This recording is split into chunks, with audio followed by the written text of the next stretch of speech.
Hello guys, welcome back with me again in this channel.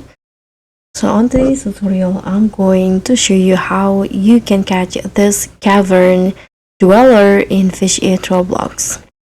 So the cavern dweller is hiding in the deepest, darkest corner of the map, which is the ancient ruin.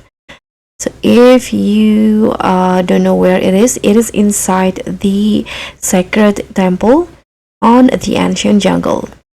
So the Cavern dweller is one of the mythic tire fish, and here to get this one you need to use, of course, your strongest rod and also bait.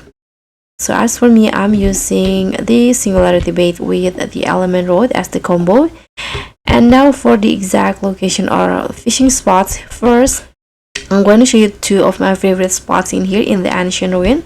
The first one on this corners right here in front of this rock and also this root. And also my second favorite spot is across the previous one. So this one in here, it is also in front of this roots right here. So that's how you can catch this cavern dweller in Fisch. Thank you so much for watching. Don't forget to like, comment, and subscribe. Also click on the things.